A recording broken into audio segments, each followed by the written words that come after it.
आज की वीडियो उन बच्चों के लिए जो एकेटीयू की काउंसलिंग में पार्टिसिपेट कर रहे हैं और उनको कुछ टेक्निकल एरर्स की वजह से दिक्कतें आ रही हैं फॉर्म फिल करने में, तो वो बहुत घबराए हुए हैं कि हम काउंसलिंग में कैसे करें। तो आज इस वीडियो में हम लोग डिस्कस करेंगे कि काउंसलिंग में क्या क्या परेशानियां आपको आ सकती हैं और आपको उन्हें किस तरह से हैंडल करना है। देखिए, जब आप पूरा एकेटीयू रजिस्ट्रेशन कर देंगे तो कुछ इस तरह का ओपन होगा जिसमें आपको अपना फोटो, 10th 12th की मार्कशीट, ये जैसे पीजी का फॉर्म है तो ग्रेजुएशन की मार्कशीट, इनकम सर्टिफिकेट, ओबीसी और पीजी वगैरह का ले रहा है। अब जैसे मान लीजिए हम लोग एकेटीयू की काउंसलिंग की बात कर रहे हैं, this is about AKTU counselling. सबसे मेजर इशू जो है वो ये आ रहा है कि wrong file uploaded, please upload valid photograph which can be treated as human image. ये प्रॉब्लम सबसे ज्यादा बच्चों को आ रही है। अब इसमें एक्चुअली क्या है कि टेक्निकल एरर है, ये विद टाइम रिजॉल्व हो जाएगा। आप कंटीन्यूअसली ट्राई करते रहेंगे, जब सर्वर थोड़ा लाइट होगा, कम उस पे बच्चे इंटरफेयर कर रहे होंगे, तब आप इसे अपलोड कर सकते हो। अब इसमें आपको क्या ध्यान रखना है कि आपका जो फोटो है वो जेपीजी फाइल में होना चाहिए और मैक्सिमम 100 केबी का होना चाहिए। उससे बड़ा अगर फाइल होगा तो वो अपलोड नहीं होगा। इसके बाद जो डॉक्यूमेंट्स है वो सब पीडीएफ फाइल में। आपका सिर्फ फोटो जो है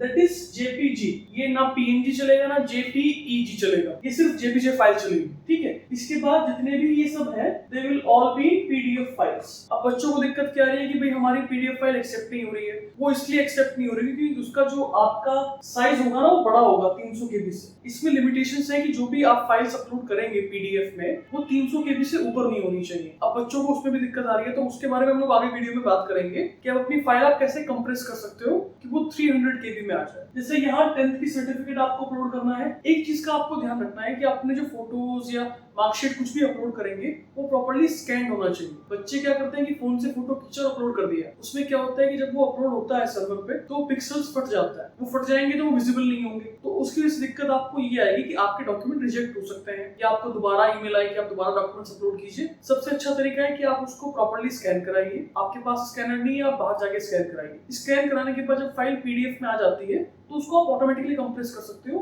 और वो 300 केबी में आ जाएगी। दो डॉक्यूमेंट सबसे ज्यादा इंपॉर्टेंट जो आपकी काउंसलिंग में है वो है इनकम सर्टिफिकेट और ओबीसी सर्टिफिकेट। प्रॉब्लम ये है कि बच्चों को समझ नहीं आता है कि भाई इनकम सर्टिफिकेट, कुछ बच्चे डर जाएंगे कि हमारे में नहीं है। ये इनकम सर्टिफिकेट का ऑप्शन सिर्फ उन बच्चों में आएगा जो एफडब्ल्यू सीट के लिए अप्लाई कर रहे हैं। अगर आप एफडब्ल्यू सीट के लिए अप्लाई नहीं कर रहे हैं तो आपके कॉलम में इनकम सर्टिफिकेट नहीं आएगा। अब इनकम सर्टिफिकेट में उन्होंने क्या लिखा है कि वो 1 अप्रैल 2024 के बाद का होना चाहिए। अब आप समझिए ना, बच्चे को क्या लगता है कि इनकम सर्टिफिकेट 3 साल के लिए वैलिड है। जब हम आईटीआर ईयरली फाइल करते हैं तो इनकम, एक ही इनकम 3 साल के लिए कैसे वैलिड हो जाएगी। तो आपका जो इनकम सर्टिफिकेट आप अपलोड करेंगे वो 1 अप्रैल के बाद का होना चाहिए, 1 अप्रैल 2024।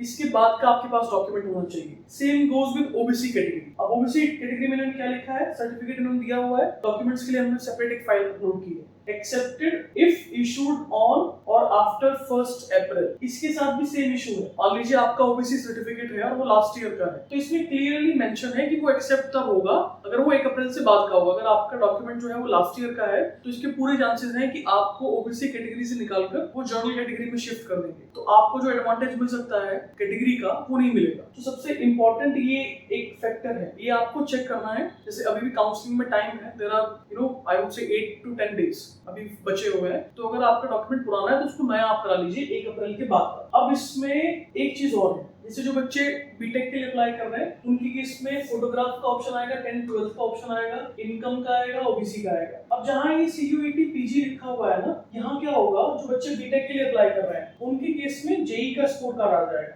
जो बच्चे वैसे अप्लाई कर रहे हैं आर्किटेक्चर के लिए उनके केस में नाटा का ऑप्शन आ जाएगा। जो सीयूईटी यूजी के थ्रू अप्लाई कर रहे हैं उनका सीयूईटी का आ जाएगा। तो इसमें आपको ध्यान रखना है जहां पर ये एडमिट कार्ड लिखा हुआ है, एडमिट कार्ड में क्या होता है कि जो बच्चे अप्लाई कर रहे हैं बीटेक के लिए, अब क्या है कि जेई के 2 अटेम्प्ट हुए हैं, फर्स्ट और सेकंड, तो उसमें आपको वो वाला एडमिट कार्ड अप्लाई करना है जिसमें आपका हाईएस्ट स्कोर है। मान लीजिए मैंने 2 अटेम्प्ट दिए और 2 में से मेरा सेकंड अटेम्प्ट ज्यादा स्कोर है, ज्यादा परसेंटाइल है, तो यहाँ जो एडमिट कार्ड अपलोड होगा वो अपलोड होगा सेकंड अटेम्प्ट का, ना कि फर्स्ट अटेम्प्ट का। अगर आपने फर्स्ट का अटेम्प्ट का अपलोड किया तो ऐसा हो सकता है कि काउंसलिंग में आपको एरर आए। अब हम लोग बात करेंगे कि भाई हम अपनी फाइल्स कैसे कंप्रेस करें, वो पीडीएफ से जेपीजी से कैसे कन्वर्ट करेंगे। It's a very simple process, ये हम लोग आगे वीडियो में डिस्कस करेंगे। जैसे बहुत सिंपल है, आप सीधा गूगल पे जाइए, गूगल पे आपको सारे ऑप्शंस मिल जाएंगे कि पीडीएफ कैसे कंप्रेस करते हैं, कैसे अपलोड करना है। It is the simplest. हम लोग गूगल पे गए, अब मुझे क्या चाहिए कि मेरे पास जो फोटोग्राफ है वो बड़ी है, तो उसको आप क्या कीजिए कि आप उसको यहाँ पर जेपीजी से पीडीएफ कन्वर्ट कर लीजिए, यहाँ आप कन्वर्ट कर सकते हैं।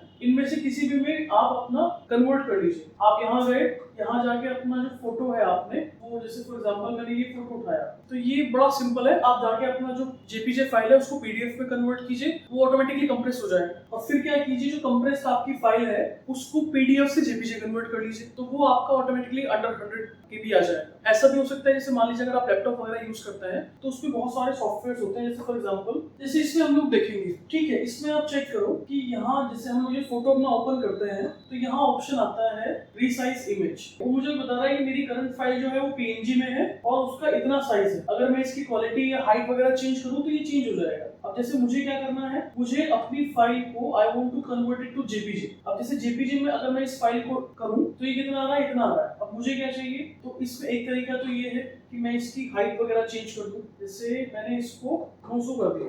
अब 900 करके क्या हो गया कि 129 KB में आ गया। मैंने थोड़ा सा क्वालिटी और इसका हल्का कर लिया, तो आप देखोगे कि ये मेरा 100 KB में आ गया। 100 KB में जैसे इसको सेव करेंगे फाइल सेव हो जाएगी। ये आपका प्रॉब्लम था फोटोज का। अब हम लोग नेक्स्ट प्रॉब्लम पे आएंगे। अब जैसे आपको क्या चाहिए, मुझे अपना पीडीएफ फाइल जो मेरे पास ऑलरेडी है कंप्रेस करना है, तो इसमें आप टाइप करोगे पीडीएफ कंप्रेसर। इसमें आपको बहुत सारे ऑप्शंस मिल जाएंगे। इस पे आप क्लिक करो, फाइल कोई भी सिलेक्ट करो। जैसे for example I want to select this file. जैसे ये मैंने उठाया और ये मैंने कंप्रेस कर दिया, ये फाइल ऑटोमेटिकली कंप्रेस हो जाएगी। अब आप देखो कि ये जो फाइल थी हमारी, ये हमारी फाइल 200 KB की थी, लेकिन अभी 52 KB की रह गई। तो इस तरह से अपने आप फाइल कंप्रेस कर सकते हो। तो काउंसलिंग में इस तरह की दिक्कतें बहुत कॉमनली आती है, तो घबराना नहीं है आपको उसके लिए सारे ऑप्शंस ऑनलाइन मिल जाएंगे। और फिर भी अगर आपके डॉक्यूमेंट्स अपलोड नहीं हो पा रहे हैं, आपको कोई दिक्कत आ रही है, तो you can message me on WhatsApp and I will try कि मेरी टीम आपको हेल्प करे, आपका जो काउंसलिंग है वो बहुत इजीली कंप्लीट। उसके लिए आप हमारा नंबर नोट डाउन कर सकते हैं, इट इज 7455811244। इस नंबर पे आप कांटेक्ट कीजिए, आपकी जो भी क्वेरी आपको लिख दीजिए। नंबर पे नहीं करना तो you can write on the comment box, will try to help. Thank you so much.